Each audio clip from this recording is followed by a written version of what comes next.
Hello, and welcome to my first ever Starcraft 2 video. So, I'm here today to show you the very basics of the game. This video, as an intro, is for people who have never played Starcraft 2 before, who are getting into the game, and the reason I'm making this is I've been playing, I used to play way back when this first came out, from the beta. I was playing and got really into it.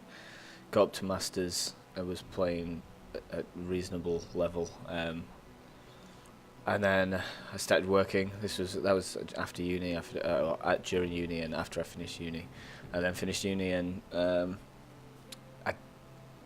when I eventually got a job, I kind of had to stop putting in the time, and eventually it just kind of faded away. And I didn't have the time to put into the game that I used to, and it frustrated me not being able to play the level that I wanted to play at. Anyway, a few years later, and I've decided let's play some Starcraft again. So I'm getting back into it, and I've tried to introduce a couple of friends to it as well, and I'm seeing some really basic stuff that they just aren't doing. I figured the best way for me to show them and show anyone else who might need that kind of advice is to do a very basics of Starcraft video.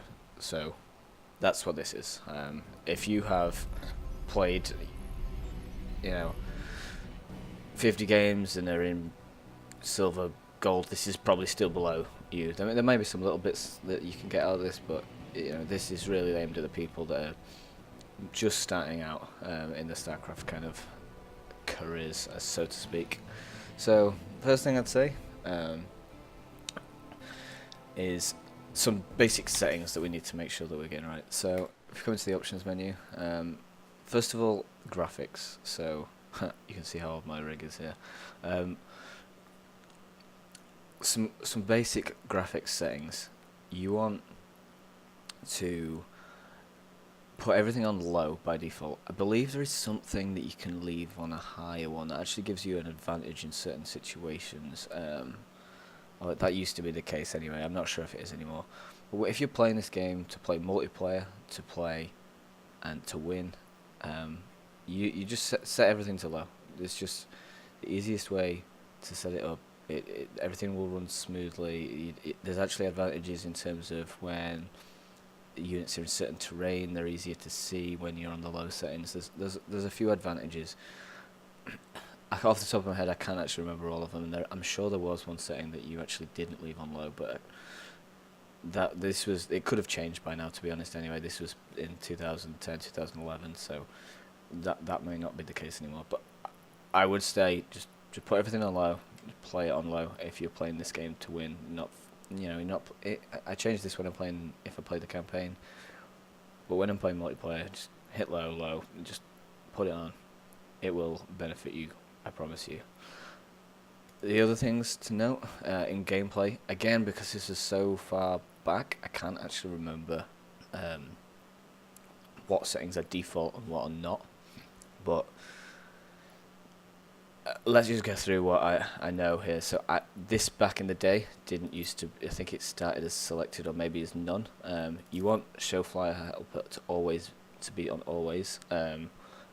I will, when we play out the game, I'll build a couple of units, and you'll see one reasons why you want that to be set to always. It's actually most useful for Zerg when you build in mutalisks, but actually it's useful for everyone. It's useful to Terran for the medivacs, and other flying units, to be fair. You want to make sure you set control groups to unclickable. You want to be... Oh, I didn't know that. That's a new one. You can have hidden. Okay. I still think probably unclickable is the best because you'll see when we go into the game. I'll show you why that's useful. But unclickable means that I can be, this game can be very fast paced, especially as you get better, you'll start to improve your APM and your mechanics, and your speed will increase, and it can be very frantic. You don't want to accidentally, if you're trying to click down here on, you know, you're in a big fight and you're trying to click down here to attack someone, and you accidentally select a control group that you didn't want to like select. It can kind of, you can turn a battle, it can turn a game. You don't want to do that. I did it myself when I was a newbie. Don't just send it to unclickable. Again, I'm not sure what this is by default. You want to put show all unit life bars always, because it's useful for multiple things. But if you're in a fight and there are certain parts of the game, as you get better at it, where you may want to pull away your kind of damaged units via a bit of micro and keep the damaged ones alive, and so it's just a nice easy way of seeing what's on what health and things like that. Another couple of things, I don't know, again I don't know what was by default, but display build grid 100% you want on. This will help you place your buildings correctly, especially as Terran, because you want to be doing things like walling off at the top of your ramp if you're playing against a Zerg opponent, or potentially if you're playing against a random opponent. So you definitely want that on. These things actually weren't here back in the when I used to play. That didn't exist, so I think that must be default. I'm guessing most of the rest of this is all by default. But yeah, they're the main ones. These ones on the right, make sure this display build grid's ticked, and lower your graphics quality. So, actually, while we're on it, I'll finish off with talking about the control groups thing. So, we'll come on to why we use control groups and how to use them in a bit. But this section down here ends up being assigned, so you'll have 1, 2, 3, etc. You don't want to be able to. If I set this guy as number 1 and this guy as number 4 or 5 even. I can't even click on number 4 correctly.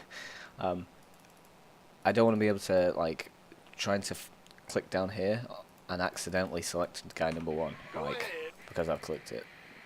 Like it can be really, really bad. So, like I said, we'll come back to control groups.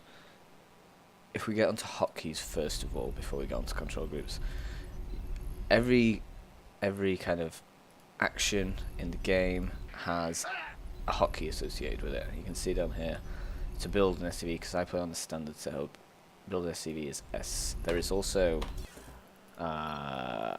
grid setup, I believe it's called. I have Baz obs. Apparently I have my observation profile set up standard. I don't know what difference I made back in the day.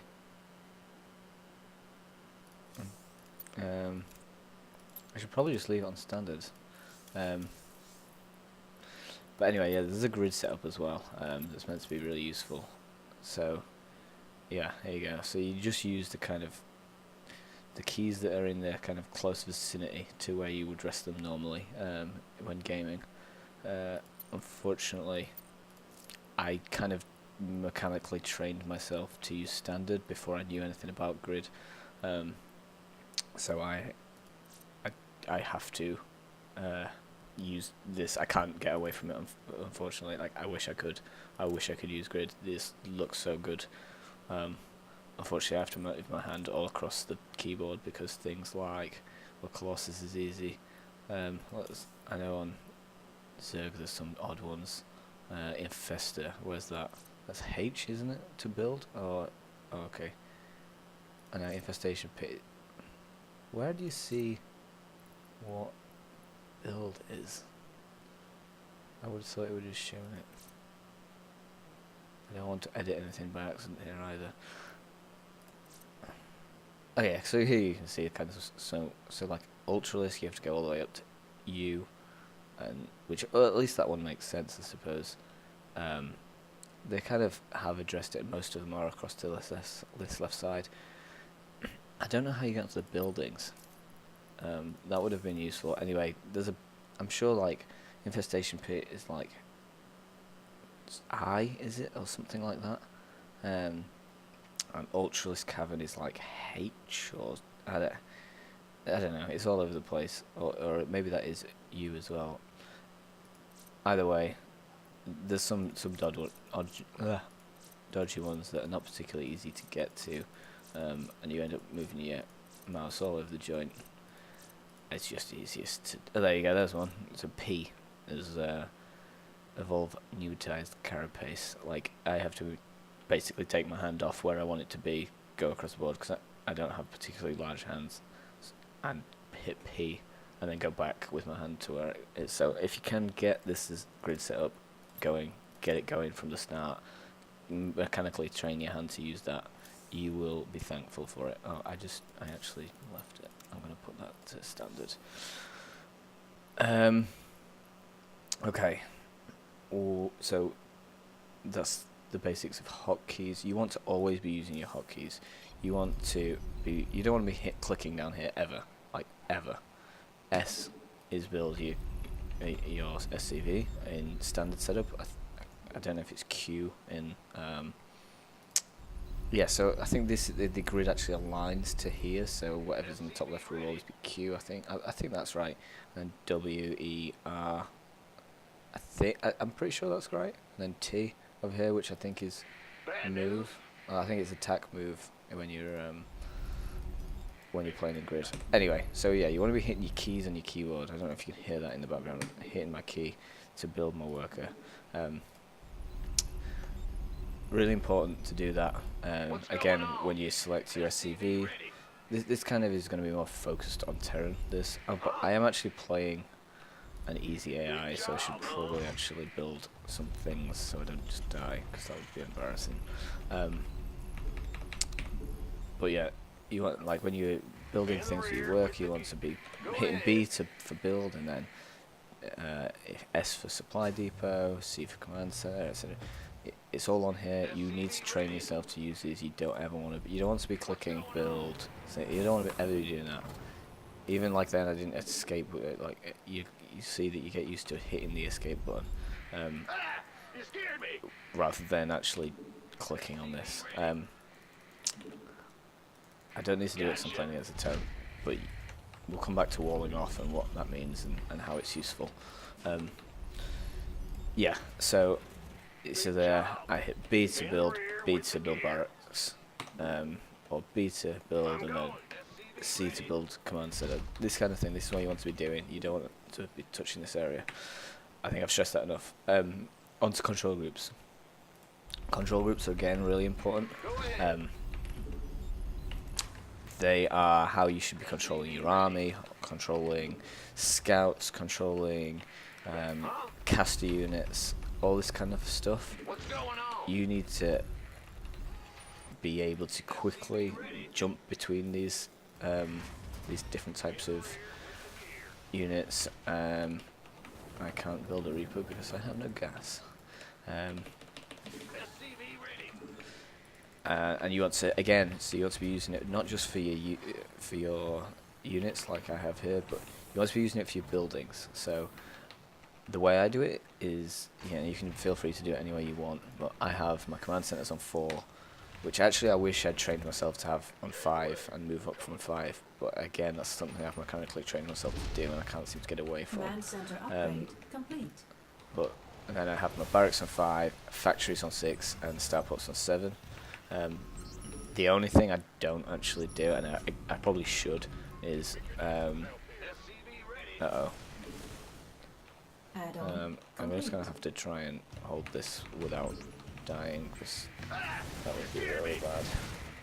If I just repair this, I think that they'll be stupid enough to not kill my worker, and I have enough cash to keep it alive if I can get there in time. Just so I can get enough stuff out to survive. Base is under attack. Yes? No? Maybe we need another one. No, perfect. It's gonna live. Just in case, I'm gonna send a mule down to help repair it. Okay, so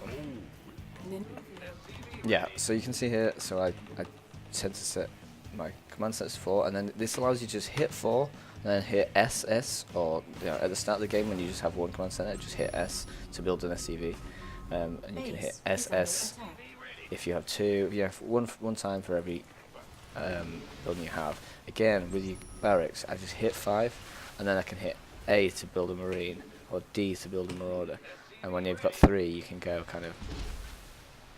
Say I have 2 with tech labs and 1 with reactor, I can go 5 and then hit A to build 2 Marines. When this is finished, it'll be a better example. But I'll be able to hit AA, DD, and then that'll build 2 Marines out of my reactor. Base is under attack. Because it prioritizes that. And it'll allow me to build 2 Marauders then out of my 2 tech labs. Mineral field depleted. Barracks. Sorry, I'm completely Add-on getting like complete. making all the mistakes that I don't want people to be Base making is just under because attack. I'm not really concentrating on the actual game. But anyway, we'll be fine here, and then I'll eventually be able to come down and clear these up. So that's control groups and why you want them. So again, I might have these guys here on control group 1, and then I know you had a point to make actually with control groups. So to do it, the actual physical mechanics of putting stuff into control group is you select what you need, and you would do control and then 4. Again, Base is under attack. if I control click, it'll select multiple things of the same type. So multiple Marines. If I control click on that, multiple Marauders, multiple barracks. It's only in view, so it's not going to do it for my orbitals. Oh, and just died anyway. So. And I'm spot locked. This stuff will win.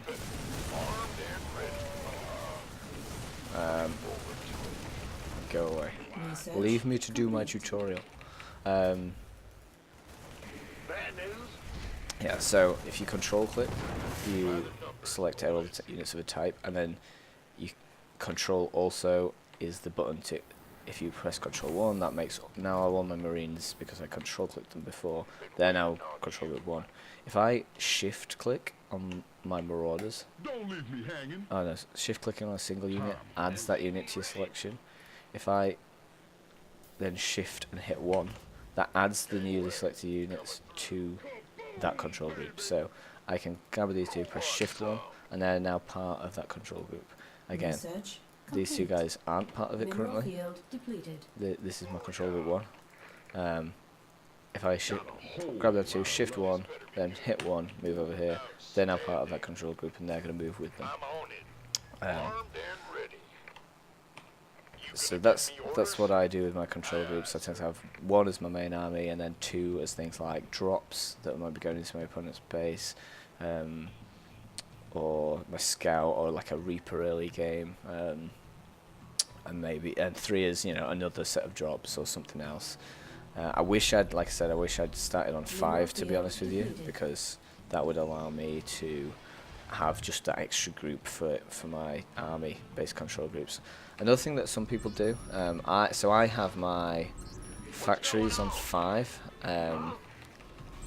and so you see there, like I was able to just double tap on 1 and select my army without like having to go down to the map with my mouse and click. It's just quicker. Command center Another upgrade. big advantage of having control groups. So single click highlights them, and then double click highlights them and moves the camera there. So I can hit double 1 now, and I'll go back to my army. Hit double tap 4, come back to my main base. Yeah, so you get the idea. Go ahead. Yeah, so what I was going to say was, what I do with control groups is I will set my factories to 6 and my stab pots to 7, as you can see now, but again, it's just control 6 while holding the factory, control 7, then as I add more factories on, as I add more barracks on, I can highlight the new ones and then hit shift 5. So here, so I've got 5 barracks as my barracks, and hit these 2, do shift 5, and now 5 is all 5 barracks, and then I'll reset the rally point. Oh, that's one thing to mention as well, is rally points really important. The start of the game, when you have 1 barracks and you want to be rallying to the top of your ramp, then as you expand, you want to be setting all your rally points of your buildings to the top of your next ramp. But you want to be protecting your bases with your rally points. You want to be leaving your units in places where they are going to be able to defend from attacks, should they come. Right, so that's control groups. What some people do that I don't, and I can't say how good it is, but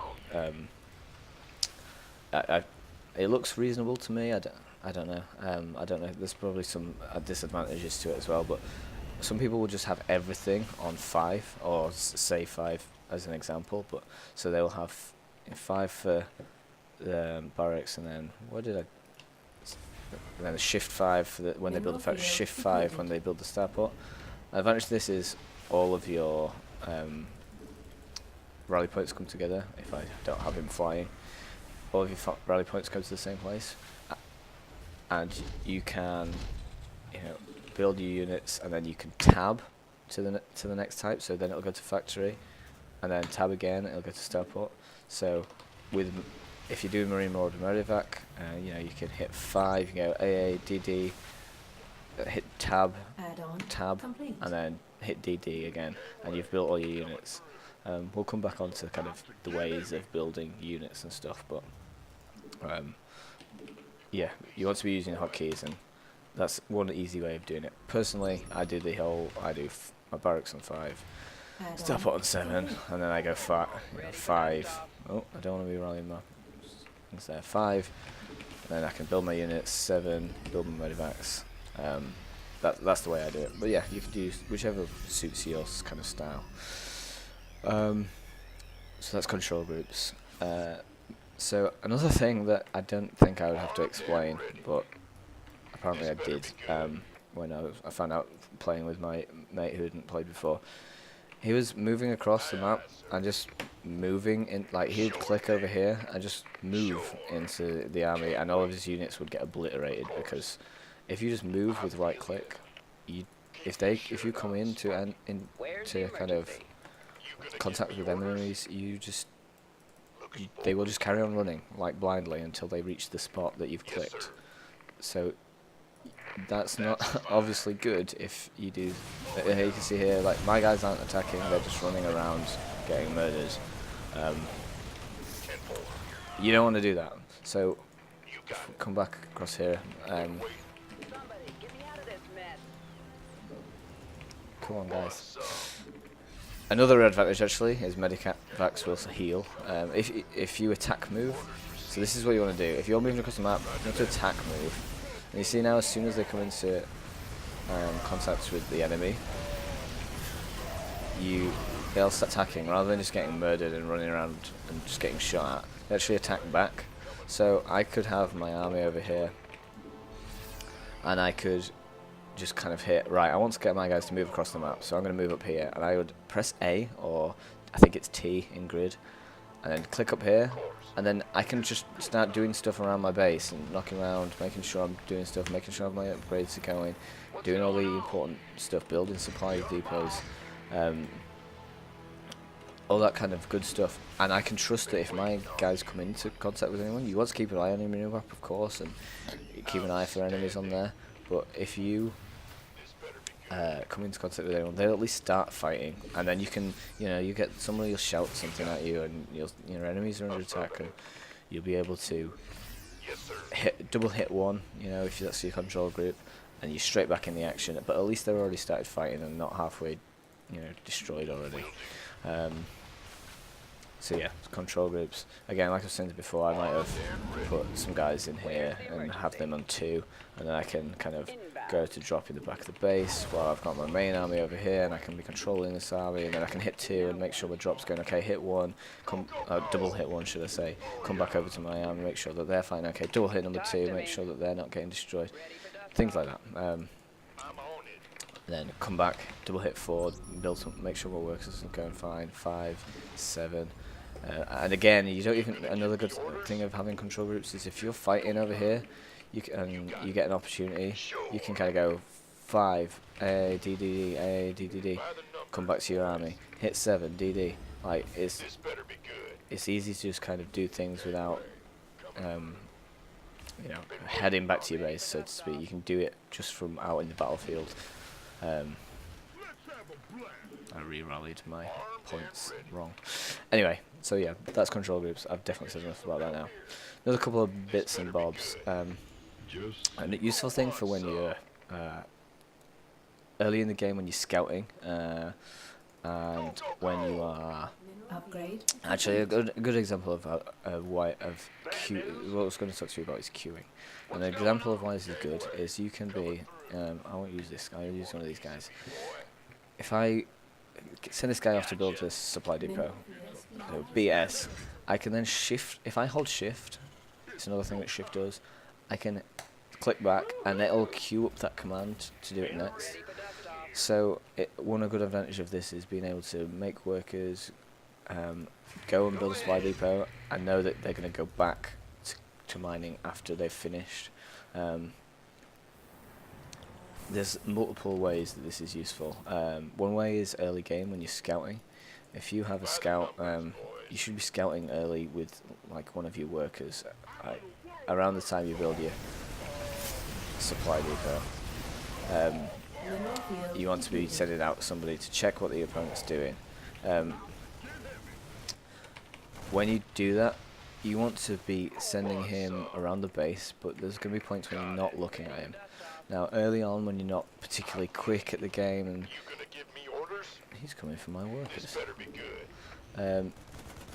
you want to just make it easier for yourself while you're learning, and you want to queue up commands. So, if I'm in my opponent's base, let's just pretend that I am wherever this guy is. So, I can queue up my move commands. Bear in mind, this is not attack move. You don't want to be doing that when you're scouting, because your scout will start attacking things that you don't want him to attack, because you just want him to stay alive, just see what's going on in your opponent's base and see his life. Another one, I like to build a Reaper early and trying to get into my opponent's base and see what's going on. If I build a Reaper, you can build Reapers outside, of course you can. If I build a Reaper, he's another one that I'll kind of queue around the base, try to keep him like to the outskirts, keep him away from. Don't send them over there. Kind of try to keep him away from other like enemies, kind of and queue up different commands. Actually, it doesn't matter if there's more dice. So you can kind of say I might have a Reaper that might do kind of this type of path, and I can queue it, and then I can head home and build my supply depots, things like that. Then double tap 2, which I would have had him set to. And just make sure he's alive. Then you can kind of override these things. So, you know, if I've got these queuing things going on, and I go back and then come back to him. Oh, this isn't the guy, but let's do it with this guy. I go home and then come back. I can always just override to run away from an enemy anyway. But then, you know, I know that I need to go back to build some supply depots or to do some upgrades or something. So I can hit back here, let's queue some, and he's going to keep going, doing what he's doing, and he's going to stay alive. In my next video that I'm going to do a little bit of a simple Terran build order. So that will hopefully be useful in terms of kind of seeing some of this stuff in action. And then the last thing I call it the 3 rules, but I guess there's kind of a 4th one as well. So I have kind of 3 rules that if you do these things and you slowly but steadily get stronger at them, over time you'll eventually become just a far better Starcraft player, and you'll win more games than you'll lose, because you'll get to the point where gold player, you'll get yourself past gold. You'll probably get up to platinum just doing these basic 3 concepts better than your opponent. So if you do a solid build, which is, I would recommend this kind of Marine Marauder Medivac build, MMM. And it's been around for forever, and it's still valid now. It's really strong. More about the build later in the next episode, but yeah, if you do that and you do these 3 rules, I think you'll kind of go far in terms of getting yourself past like any kind of silver level monotony that you might have, or I dread to think anyone in gold, but bronze. But anyway, so they are the first rule is never get supply blocked. Always keep an eye on your supply and never get supply blocked. If you do that, you'll be hugely at an advantage over your opponents, because at the lower levels people do get supply blocks for long periods of time. They can't build units and they will end up just behind. It's just a way to massively put yourself behind is if you end up getting supply blocks. At the lower levels people lose supply blocks for minutes on end. If you kind of cut that out and you're building units constantly, which it will come on to, but then you will just beat anybody who, no matter what they're doing, no matter what units they're trying to build, you will just beat them by having more stuff and better upgrades and all of that kind of stuff. So that's number one. Don't get supply box. Number two, which is linked to internet, I guess, is always spend your money. You never want to see things like this. Any money that you have is wasted. It could be, this could be more marauders, more marines, more upgrades, more medevacs. This could be more bases that's giving you further income to build, to have more marines, more marauders, more medevacs, more upgrades. Never ever stockpile money. You want to be spending what you can as quickly as you can, because if you haven't spent everything you've got and your opponent has, their army is going to be better than yours, or bigger or better, or more upgraded, whatever that may be. It's just a fact. So make sure you're always spending your money. To do that, you want to make sure you're always producing out of your production facilities, and you want to make sure you're always building workers. Up until at least 3 saturated bases, you want to always be building workers. So that's a matter of, like I said, now I've got these extra command centers, shift, add them on. Now I've got 4 command centers. I want to be hitting SS. If these were finished, it might be, hit S 4 times, and then go back, hit number 5, build some marines, marauders, and medevacs. Hit 7, build 2 medevacs, and obviously you didn't make them from the barracks. You want to make sure you're always building stuff. If you're not, like I say, you're going to start stockpiling money and you're going to end up behind. So make it a habit to AA, DD, DD, 4 SS, SS. Actually, another little small note as Darren, as soon as you've got barracks, so basically past your first one, as soon as you've built a command center, you want to make them unknowable. First thing you do, because it provides you with mules, scans, which are just, like, mules are amazing. They provide you a huge boost in resources. You should probably have learned that from the single player if you've played it. Complete. Scans are just great at times for checking up on your opponent, seeing what's going on in the base if you need to, or for if you're getting attacked by an invisible unit like a Dark Templar or a Cloaked Banshee. You can hit scan, it'll reveal it, and then you can, that was nice timing, you can scan and it'll find the opponent, and then the invisible opponent, as long as the scan's still running, which actually is longer than I realised, and then you'll kill it. Yes, so that's number 2. Always spend your money by constantly. You never want to queue. You don't want to do this. You want to have one thing being made at all times if possible. Like early on, if you're just learning, having 2 is okay. I used to do that and kind of have 2. It's not ideal. Like, you shouldn't really be queuing, because this again is resources that could be spent elsewhere. But while you're getting used to the game and at the lower levels, it won't matter enough to win or lose you the game. So make sure you're at least doing this.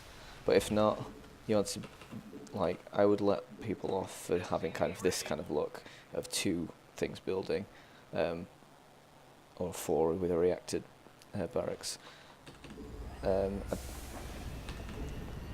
But don't do this. Whatever you do, don't do this, because this is all money that could be spent on building more barracks that could make you make more. Like this, you could have built this many, but it'd be more efficient if you had more barracks doing it, and you'd be wasting less money, and they'd be building quicker, etc., etc.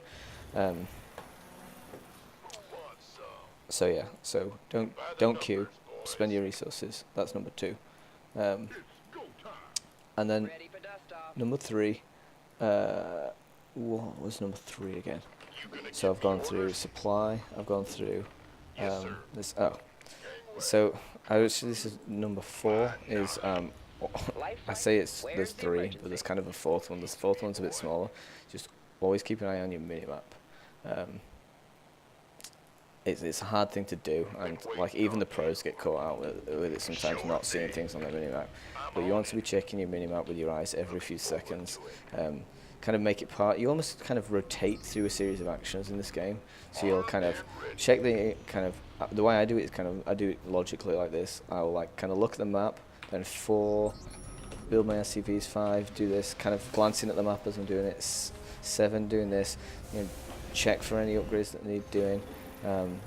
Make sure I'm getting on top of my supply. Then I'll come back around again, like, move about with my army. And then by the time that I've done all that, it's time to build SCVs again. It's time to build units again. It's time to build some more supply depots. It's kind of like a rotation game, but make sure you always keep an eye on your army and what's going on, and on your mini map and what's going on around the map. You know, you don't want to get caught out by a load of mutas flying around here. You haven't seen them on your mini map as a big red blob that they will be. On that note, you can have player colours or enemy colours. I like to use this one where I'm in green and my opponent's in red. You just toggle it here, or by hitting Alt F as it says. I like to keep it on. If you accidentally change it, it is this button on the bottom here. But yeah, I like to have mine, so I'm green, my opponent's red. I'm the good guy. They're the bad guy. I know what I'm doing. So yeah, so that's the kind of basics. I had a third tip, a third basic always follow tip, and I can't actually remember what it is. So I'm gonna bring that up in video number 2 when I start to go over the build order for a basic Terran build, where we basically, I'm telling you, you do this build, you can get yourself to platinum easy if you just work on it. All you need is these units that are on screen here, and I'll give you a build order to go off. Follow it, get better at it. Look how stupid they are. They don't attack them if I heal it. Yeah, follow these basic rules, and you will. I promise you will get way past the lower levels that maybe you might have been stuck in, or if you're just getting started, you kind of haven't got anywhere yet. These are the kind of rules you need to be following, and follow this build order. I will get you above gold. I'm going to say. I'm not saying I can get you to diamond just with these rules. That's the point where you'll start to have to be better at being reactive to certain situations and stuff. But yeah, thanks for watching. Hopefully it's helped you. It doesn't matter. Yeah, thanks for watching, and look out for video number 2.